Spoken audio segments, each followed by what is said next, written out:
નમસ્કાર, stock this વીકમાં આપનું સ્વાગત છે અને આ સપ્તાહે કયા શેર્સ ફોકસમાં રહ્યા અને આગળ હવે કયા સંકેતો પર નજર રાખવી જોઈએ એની ચર્ચા સાથે હાજર છું હું જર્નાલ કંટી. તો આ સપ્તાહ ઘણું મહત્વનું સપ્તાહ રહ્યું. ખાસા ઉતાર ચઢાવ આપણે આ સપ્તાહ દરમિયાન જોયા છે માર્કેટની અંદર અને આ સપ્તાહનું ક્લોઝિંગ જે છે એ થોડી મજબૂતી સાથે જ આપણને થતું જોવા મળી રહ્યું છે. તો કઈ રીતનું ક્લોઝિંગ આ સપ્તાહે થયું છે એના ઉપર આપણે નજર કરીશું. સેન્સેક્સની જો વાત કરીએ તો 0.66%ની મજબૂતી આવી છે અને સેન્સેક્સમાં 77,414નું ક્લોઝિંગ આપણે જોઈ શકીએ છીએ. વાત કરી લઈએ આપણે નિફ્ટીની, તો નિફ્ટીમાં પણ સાપ્તાહિક ધોરણે 0.72% એટલે કે 0.5%ની મજબૂતી આવી છે અને 23,519ની આસપાસ આપણે નિફ્ટીનું ક્લોઝિંગ જોઈ શકીએ છીએ. વાત બેંક નિફ્ટીની કરી લઈએ. અહીંયા આગળથી આઉટ પરફોર્મન્સ જોવા મળ્યું છે. 1.92%ની મજબૂતી સાથે બેંક નિફ્ટી 51,564 ઉપર બંધ થતા જોઈ શકીએ છીએ. પરંતુ મિડકેપ માટે આ સપ્તાહ થોડું દબાણનું સપ્તાહ રહ્યું અને અહીંયા આગળ આપણે નેગેટિવ નિશાનની અંદર, લાલ નિશાનની અંદર આપણે બંધ થતા જોઈ રહ્યા છે.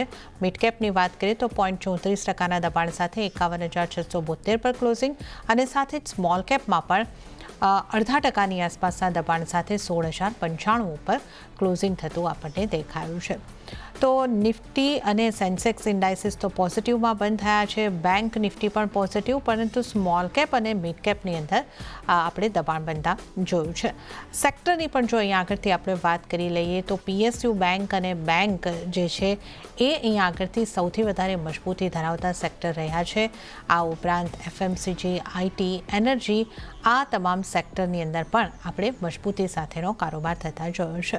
પરંતુ દબાણ કયા સેક્ટરમાં સાપ્તાહિક ધોરણે બન્યું, જો આપણે એની વાત કરી લઈએ તો મીડિયાની અંદર દબાણ બન્યું છે, ફાર્મા સેક્ટરમાં દબાણ બન્યું છે, ઓટો સેક્ટરની અંદર પણ દબાણ બન્યું છે, રિયલ્ટી અને મેટલ, આ તમામ સેક્ટર પણ એ સેક્ટર રહ્યા કે જ્યાં લાલ નિશાનની અંદર આપણે કારોબાર બંધ થતા સાપ્તાહિક ધોરણે જોયા છે. હવે આપણે સ્ટોક ઉપર આવી જઈએ કે આ સપ્તાહના ટોપ ગેનર, ટોપ લૂઝર કાઉન્ટર કયા રહ્યા છે. વીકલી ગેનર્સ, વીકલી લૂઝર્સ ઉપર આપણે અહીંયા આગળથી નજર કરીશું. લૂઝર્સની સાથે શરૂઆત કરીએ.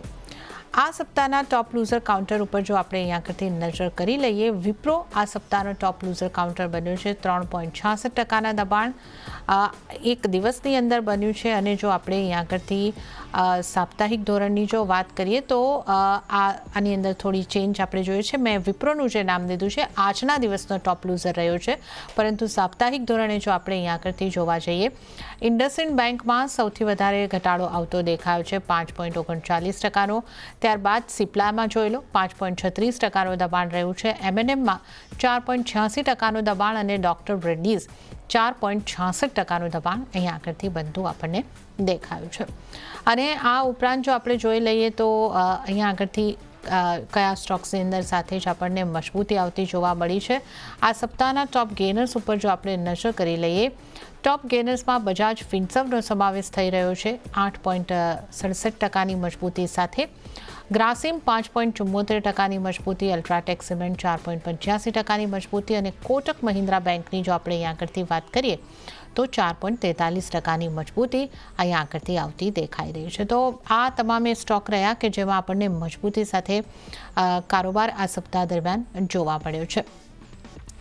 હવે આવતા સપ્તાહ માટે આપણે કઈ રીતની રણનીતિ બનાવવાની છે એની અહીંયા આગળથી ખાસ ચર્ચા કરવાની છે. પરંતુ ખાસ આ સપ્તાહમાં જે આપણે કારોબાર થતા જોયો છે એ અંગેની આપણે જો ચર્ચા કરી લઈએ, આનંદ રાઠી શેર્સના જીગર પટેલ આપણી સાથે જોડાઈ ગયા છે. જીગરજી, આપનું સ્વાગત છે CNBC બજાર પર. અને ઉતાર ચઢાવનું સપ્તાહની સાથે આપણે હલકી મજબૂતી સાથે આ સપ્તાહને એન્ડ થતાં જોયું છે. જો આપણે નિફ્ટી સેન્સેક્સની વાત કરીએ, નિફ્ટીની વાત કરી લઈએ તો 23,519નું ક્લોઝિંગ છે. કઈ રીતે તમે જોઈ રહ્યા છો આ ક્લોઝિંગને અને આગળ આપની કઈ રીતની સલાહ રહેશે આવતા સપ્તાહ માટે? નિફ્ટીની અંદર જે રીતે આ પર્ટિક્યુલર વીકમાં અગર જોઈએ તો અરાઉન્ડ જે 200 દિવસની એવરેજ હતી એના ઉપર કન્ટિન્યુઅસલી મેન્ટેન રહ્યું છે નિફ્ટી, એટલે એક પોઝિટિવ પોઈન્ટ છે. બટ ઓવરઓલ વીકલી બેસિસ ઉપર એક ફ્લેટ આપણે કહી શકીએ કે ક્લોઝિંગ છે. ભલે પોઝિટિવ છે અપ્રોક્સિમેટલી 1% જેટલી, બટ ઓવરઓલ એક ફ્લેટનેસ જેવી કેન્ડલ જે ડોજી સ્ટ્રક્ચર બનાવી રહી છે એ દેખાડે છે. બટ ઓવરઓલ નેક્સ્ટ વીક માટે બાયોન ડિપ્સ જ રહેશે. જે ક્લોઝિંગ આજે દેખાઈ છે અરાઉન્ડ 23,500ની ઉપરની, તો બાઇંગની જે સલાહ રહેશે નેક્સ્ટ વીક માટે, તો જે નિફ્ટી ફ્યુચર છે 23 500ના રેન્જમાં મળે છે તો જ બાય કરવાનું છે નિફ્ટી ફ્યુચરને. સ્ટોપ લોસ આપણે 23,300 ની નીચે રાખશું અને 23,900 ના ટાર્ગેટ લઈને ચાલશું નિફ્ટીની અંદર. વેરેસ બેંક નિફ્ટી થોડું ડાઇસી છે એઝ ઓફ નાઉ, બીકોઝ જે રીતે એના વીકલી સ્ટ્રક્ચર અને છેલ્લા જે 10-15 દિવસમાં આપણે જોઈ છે રેલી ઓલમોસ્ટ 4,000 પોઈન્ટની જોઈ છે. એટલે 200 દિવસની એવરેજથી તો ઘણો આગળ ચાલી ગયો છે bank Nifty overall. But again આની અંદર જે રીતે કન્ટિન્યુઅસલી પર્ટિક્યુલરલી 24 માર્ચનું જે કેન્ડલ હતું એના ઉપર જ ટ્રેડ કરી રહ્યા છે, મતલબ એના લોમાં ક્યારેય ટેસ્ટ થયું નથી. એટલે આ બીજું એક પોઝિટિવ સાઇન છે આની અંદર. એટલે નેક્સ્ટ વીક આને ઘટાડે ખરીદવાની સલાહ રહેશે, બીકોઝ કરંટ ભાવે થોડું રિસ્ક રિવોર્ડ બેસતું નથી. એટલે નીચે અરાઉન્ડ 51,500 મળે છે બેંક નિફ્ટીનું ફ્યુચર, તો બાય કરવાની સલાહ રહેશે. સ્ટોપ લોસ આપણે 51,000 ના નીચે રાખશું અને ટાર્ગેટ 52,500 નો રાખશું. ઓકે, તો અહીંયા આગળથી નિફ્ટી બેંક નિફ્ટી ઉપર જીગરજીની જે સલાહ બની રહી છે એના ઉપર આપણે ખાસ કરીને નજર કરી લઈએ. નિફ્ટી ફ્યુચરમાં અહીંયા આગળથી બાઇંગની સલાહ બનતી દેખાઈ રહી છે 23,900ના ટાર્ગેટ માટે અને સ્ટોપ લોસ 23,300નો રાખવાનો રહેશે. તો નિફ્ટી ફ્યુચરમાં બાઇંગ કરવાની સલાહ બની રહી છે. અને બેંક નિફ્ટી માટે કઈ રીતની સલાહ છે ત્યાં પણ અહીંયા આગળથી જો આપણે નજર કરી લઈએ તો અહીંયા પણ એક ખરીદારીની સલાહ ખાસ કરીને બનતી દેખાઈ રહી છે. અને બેંક નિફ્ટીની જો આપણે વાત કરીએ તો 52,500ના ટાર્ગેટ બનતા દેખાઈ શકે છે. 51,000નો સ્ટોપ લોસ રાખવાનો રહેશે. તો જીગરજી તરફથી આ સલાહ ખાસ કરીને અહીંયા આગળથી મળતી દેખાઈ રહી છે.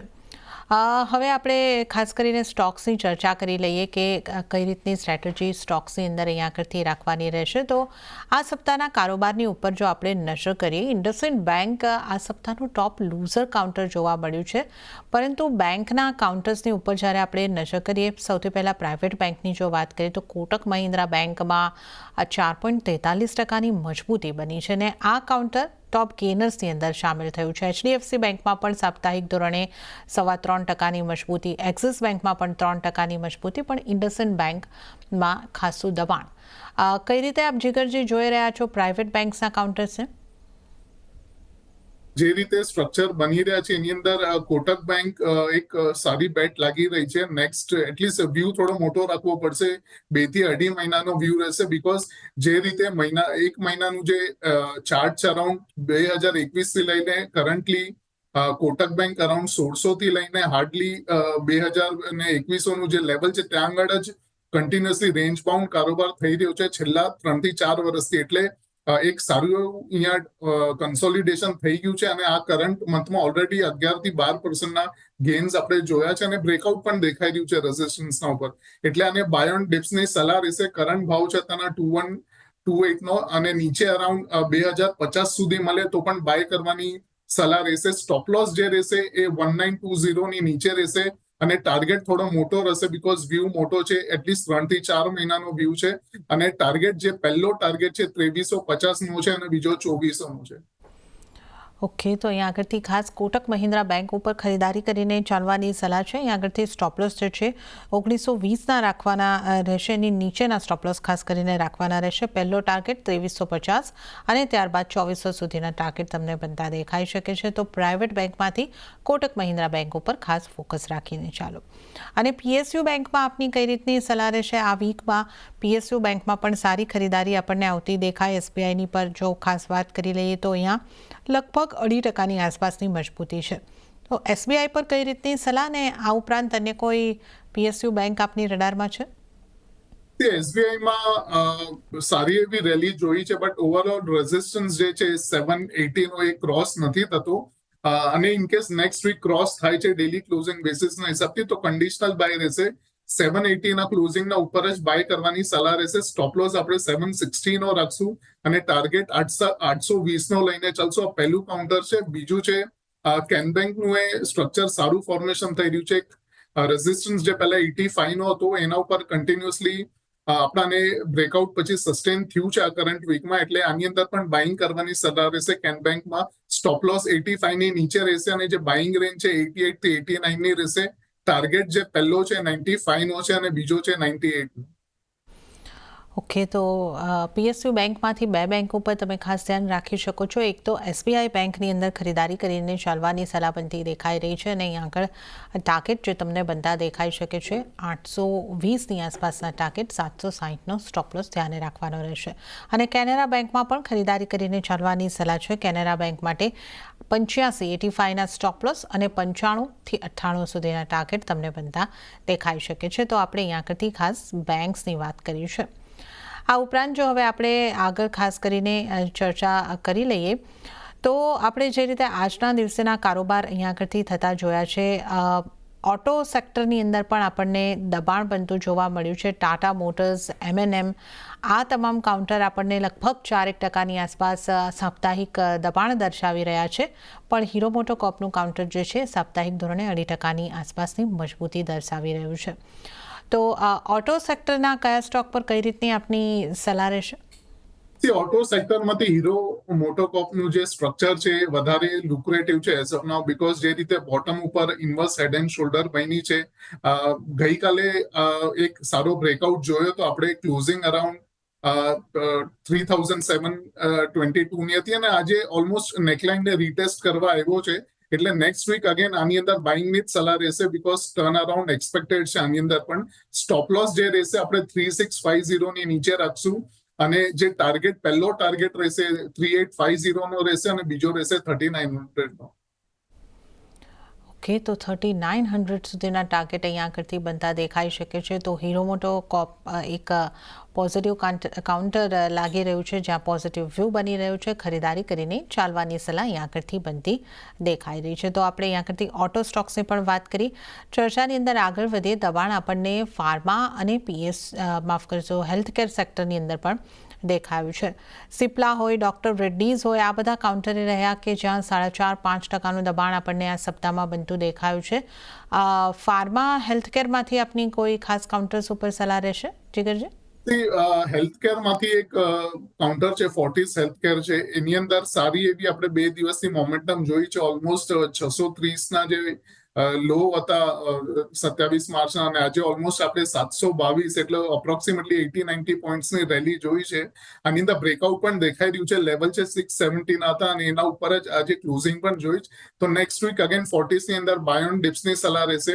કરંટ ક્લોઝિંગ અરાઉન્ડ 700ના આજુબાજુ છે, એટલે અગર નીચે મળે છે અરાઉન્ડ 680-685 સુધી તો બાય કરવાની સલાહ રહેશે. સ્ટોપ લોસ 640ના નીચે રાખશું, અને ટાર્ગેટ જે છે એ પહેલો ટાર્ગેટ રહેશે 755નો, અને બીજો 765નો.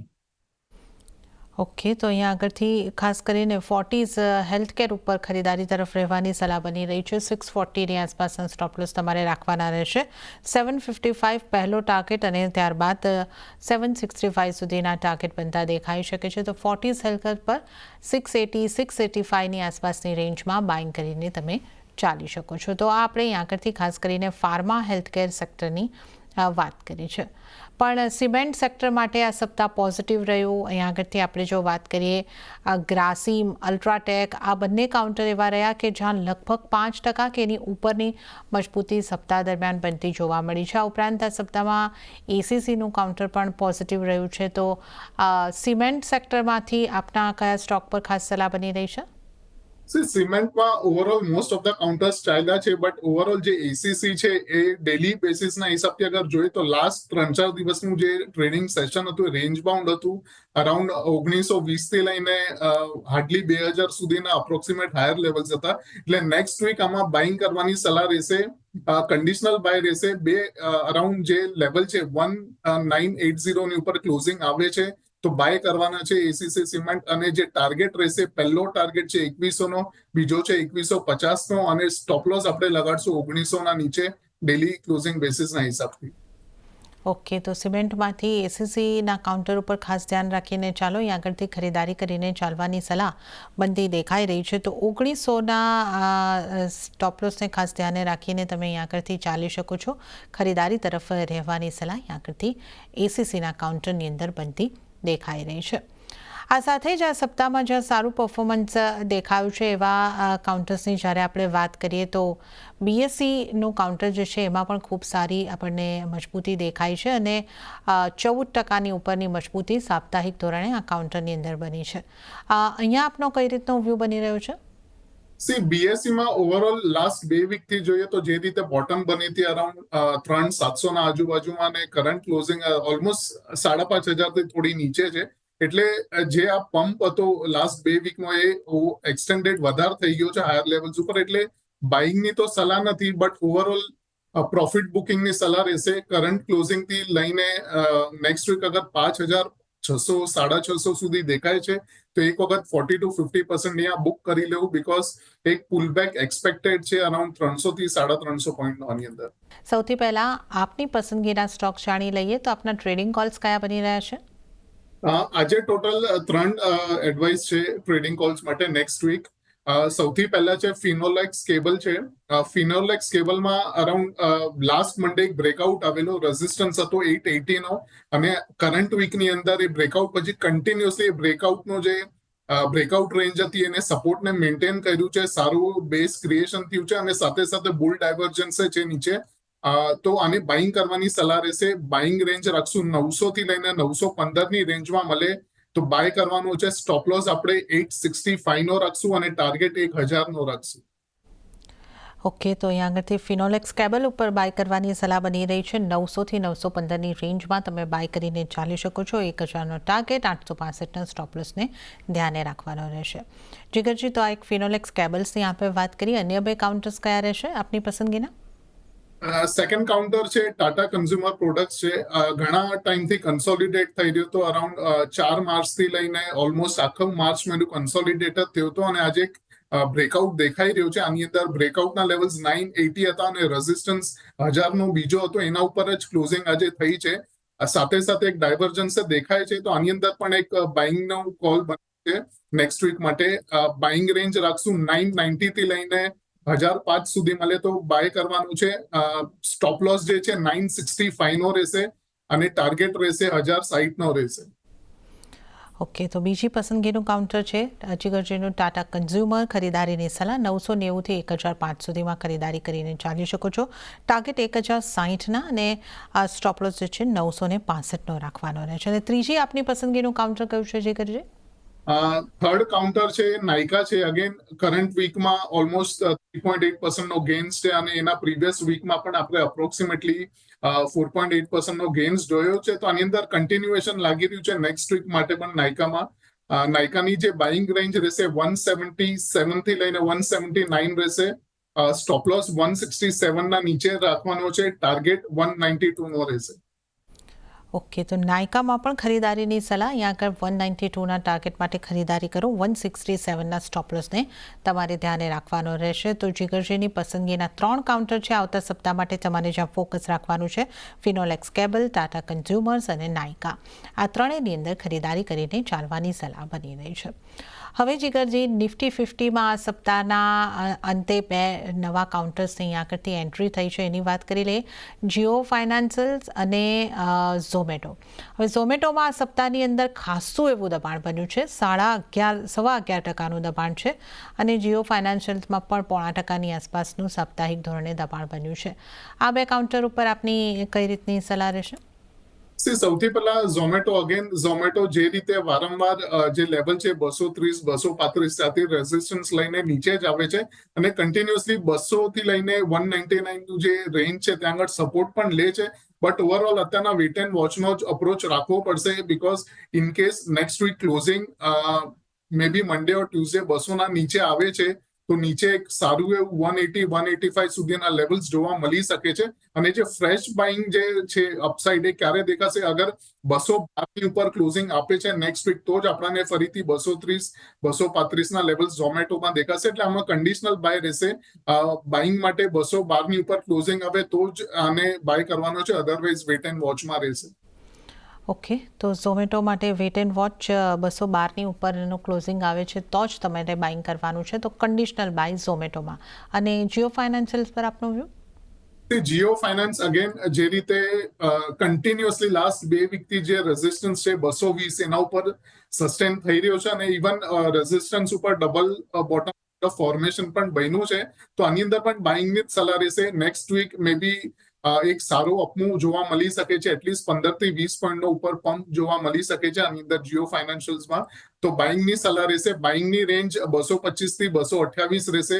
સ્ટોપ લોસ જે રાખશું આપણે 215 ની નીચે રાખશું. પહેલો ટાર્ગેટ જે રહેશે 245 નો રહેશે અને બીજો 250 નો. ઓકે, તો 245 250ના ટાર્ગેટ માટે 215 215નો સ્ટોપ લોસ તમે ધ્યાને રાખીને ચાલો. તો આ જીઓ ફાઇનાન્શિયલ્સ પર આપણે વાત કરી, એટલે જે આ નિફ્ટી 50ની બે નવી એન્ટ્રીઝને આપણે ડિસ્કસ કરી છે. આ ઉપરાંત હવે જો આપણે વાત કરી લઈએ BEML BEL, આ જે ડિફેન્સ રિલેટેડ કંપનીઓ છે એની અંદર પણ આપણને એક મજબૂતી જોવા મળી છે. અહીંયા આગળ આપની કઈ રીતની સલાહ રહેશે? BEMLમાં સાપ્તાહિક ધોરણે લગભગ 14.5% મજબૂતી આવી છે. BEMLમાં ડેફિનેટલી વીકલી બેસિસ ઉપર 15% નો ગેઇન્સ દેખાડે છે, બટ રેઝિસ્ટન્સના નીચે આજે ક્લોઝ થયું છે. રેઝિસ્ટન્સ હતો 3,305 થી લઈને 3,315 નો. તો નેક્સ્ટ વીક અગેન આમાં કન્ડિશનલ બાય રહેશે. ક્લોઝિંગ 315 ની ઉપર આવે છે, 3,315 તો જ બાય કરવો. અને ઇન કેસ ક્લોઝ થાય છે તો સ્ટોપ લોસ આપણે લગાડશું 3,150 ની નીચે અને ટાર્ગેટ જે રહેશે પહેલો રહેશે 3,550 અને બીજો રહેશે 3,600. ઓકે, તો BEML ઉપર એક કન્ડિશનલ બાય છે. જણાવેલા લેવલ્સને ખાસ તમારે ધ્યાને રાખીને ચાલવું પડશે. તો આ BEMLની વાત કરી, પણ એક HEGનું કાઉન્ટર પણ રહ્યું. એમાં પણ સાપ્તાહિક ધોરણે આ જ રીતની મજબૂતી જોવા મળી છે. 13-13% મજબૂતી આ HEGના કાઉન્ટર ઉપર બની છે. અહીંયા આપની કઈ રીતની જીગરજી સલાહ રહેશે? HEGમાં સારું એવું મોમેન્ટમ આવી ગયું છે ઓલરેડી અને એક્સટેન્ડેડ વધાર થઈ ગયું છે હાયર લેવલ્સ ઉપર. એટલે આની અંદર પ્રોફિટ બુકિંગની સલાહ રહેશે. બીકોઝ લાસ્ટ 2 થી 3 દિવસથી અગર જોઈએ તો 515 થી 510ના રેન્જથી સેલિંગ દેખાડે છે. તો આની અંદર પ્રોફિટ એટલીસ્ટ 50 to 60% કરી નાખવું, બીકોઝ એક પુલબેક એક્સપેક્ટેડ છે અરાઉન્ડ 460-450ના લેવલ સુધી. ઓકે, તો HEGમાં પણ પાર્શિયલ પ્રોફિટ બુક કરો. 50 થી 60% સુધીનો પ્રોફિટ તમે બુક કરીને ચાલો. આ સલાહ આગળથી બની રહી છે. ત્યારે જીગરજી, આપની પાસેથી રજા લેવાનો સમય થઈ રહ્યો છે, તો આપના કોઈ ડિસ્ક્લોઝર? જે પણ આપણે સ્ટોક્સ ડિસ્કસ કર્યા, સ્પેસિફિકલી ફિન કેબલ, ટાટા કન્ઝ્યુમર, નાઇકા, એ ઓલરેડી અમે ક્લાયન્ટને રેકમેન્ડ કર્યા છે. એમાંના મારી કે ના કોઈ એસોસિએટની પોઝિશન્સ છે. Thank you. જી જીગરજી, આપનો આભાર અમારી સાથે આ શો ઉપર જોડાવા બદલ અને તમામ સ્ટોક્સ અંગે ચર્ચા કરવા બદલ. તો આ સાથે જ સ્ટોક ધીસ વીકમાં હાલ પૂરતું આટલું જ. હાલ મને પણ આપશો રજા, પણ વધુ અપડેટ અને સમાચારો માટે આપ જોતા રહો CNBC બજાર. નમસ્કાર.